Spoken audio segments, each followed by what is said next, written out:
Okay, so this is my 1998 Lexus GS300. Some of you may already know this build. I am really bad at posting. I post, but not consistently, and I don't really provide a lot of updates often. So, started as a daily, but the goal was always to build it into something. So initially it was going to be a street track ready vehicle, and as I started looking into all the modifications I really wanted to do and how far I wanted to take it, I realized that it wasn't going to be possible. So I decided, well, let's just focus on it being just a track car, so then I can have free will, if you want to use the word, for building how I want. So that way, if I drive it on the street, I'm not tempted to do something that will get me a ticket or get the vehicle towed or impounded or whatever. So that's how that started. So in that time, there were a lot of different companies making not a lot of them. I think it was just two of them at the time. SerialNine, and I think that one was like 952 Garage or something. But SerialNine over fenders, I really ended up liking. So I went with their entire setup. So I have the front over fenders, the rear ones that I'm currently working on fitting, the CSL duckbill style trunk, and their vented hood, which, I don't know, I think that with the stock body side skirts and everything pretty much stock, it looks really good. Token_Z had a purple one, which had pretty much what I have, and I just love that look. The only thing different he had was, I think it was a RMM front bumper. So I ended up finding that one and decided to go with that one. So right now, Lokimar is his Instagram handle. I'm not gonna spell it just because I don't have time for that, but I think I made a couple posts and tagged him on it. So he refreshed the front bumper. Eventually that's what I'm gonna get back. Some of the work that I've done so far, or had done for the car, are the roll cage, which initially was just a normal, you wanna call it 6-point roll cage. Let me see if I can open this door. Let's just tighten it right now. You won't be able to see it here. It's full parts, so I'll bring the camera over. So, there. So it started as a 6-point, and as the guys from PatienceMetalFab slowly realizes that it needed to have additional things added. Since I built the cage, had the cage built by them a while ago. It's pretty messy here. They built the cage a while ago, but then the car just sat for a while. If you see the gap right up there between the hood or the roof and this bar here, is because I had a sunroof here and I didn't remove it. So when they built the cage, the car still had the sunroof. I ended up removing that. This is when I decided to go track all the way. So that's why I have that gap. Eventually, probably I would like to add additional bars here to close that. Patience eventually ended up adding this bar here that you see to connect there, just to make things a little more sturdy, and then added that additional bar just to lock those two in place. They've also built or put together my fuel cell. I'll show it here. So you can see a little bit of it. It's a fuel safe fuel cell with a Aftermarket Industries fuel hanger. So it has option for 3 fuel pumps. So that had to be sent to Feel Safe to get put on and then brought back to Patience, which then they finalize. And it's gonna have or has an airlift suspension. So that is a dual air compressor setup. Right where you see that piece of metal there, that's where gonna be the management's gonna be located there. And right here where all this debris and stuff is where the tank is gonna sit.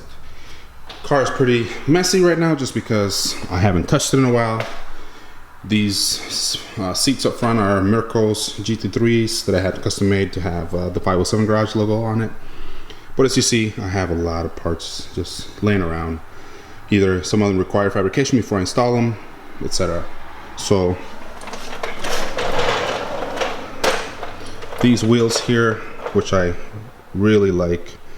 Initially I was looking for a center lock setup and I wanted to use forged lens. So I had reached out to them, contacted them, and things just didn't work out, I guess. So as I was still looking, the other one was going to be, I think it's called Fin Speed. But then I saw RVL Wheels or Revel Wheels, and I really liked their setup.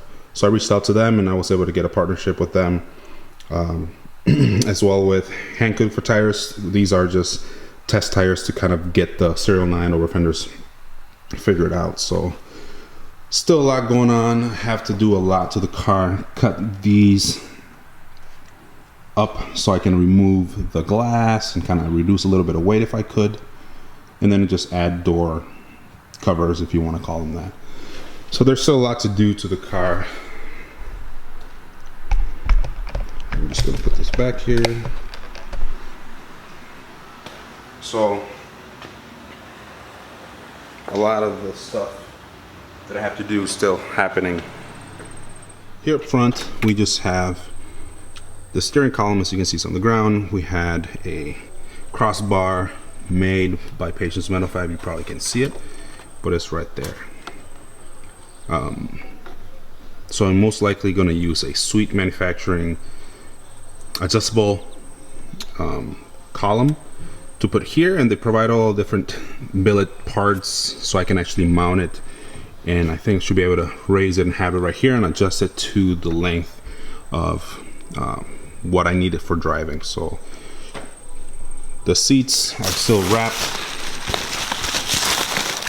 Had these custom made. I just provided them my logo, and they then got back to me with a rendering of what the seats would look like.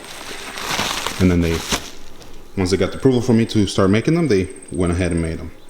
So on this side, I have the other wheels that a friend of mine borrowed me, waiting on the other test tires to arrive from Hankook, and then I will have the car pretty much squared up on its setup, and continue making adjustments to the over fenders in the rear, since the tires are pretty tall, but I want to make everything fit with those tires. So then if I switch to anything and then smaller than that, everything will fit.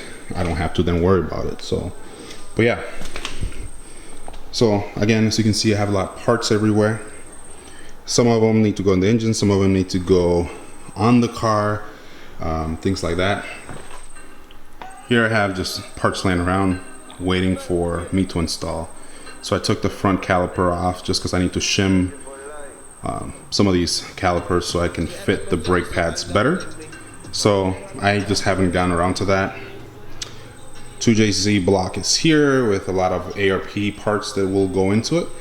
Precision's engine, what is it called? Precision Engines in Princeton is working on adding all of the SuperTech valve parts and springs. I think the only thing different is just I'm using the Tomei, they call them baby cams, or the pond cams, which is very moderate, not your 272s. It's kind of like a 261 to 242, I think it is, for intake and exhaust. I can't remember, but it's really mild just because I'm trying to build the car in a way that gets me low end to mid end power, and I'm getting the camshafts in there hoping that it will compensate for whatever on the top end. So we'll see how that configuration goes once it's all set up. I ended up selling my intake manifold when I first took apart my 2JZ, and ended up having to buy another one. So I have two, one with the throttle body and one without the throttle body. So I'm just have a bunch of parts that I haven't parted ways yet. This is the GS300 Diff carrier, or pumpkin as people like to call it.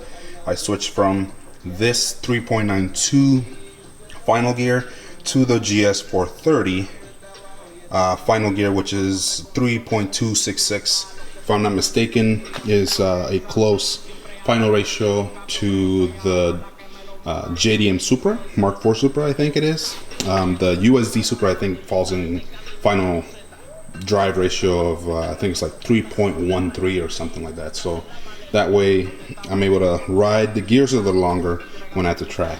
So a more in-depth look of the feel-safe fuel cell system, along with the Aftermarket Industries fuel hanger. I have this cover here, as you can imagine. I don't want any debris or dust getting in there.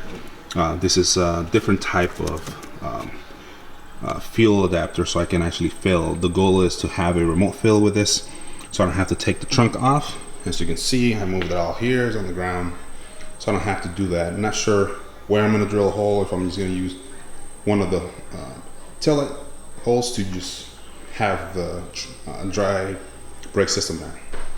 So it's a pretty neat system. Also partnering with Aftermarket Industries for their setup, so looks really nice. I can't wait to start using it and kind of connecting everything to get this car running.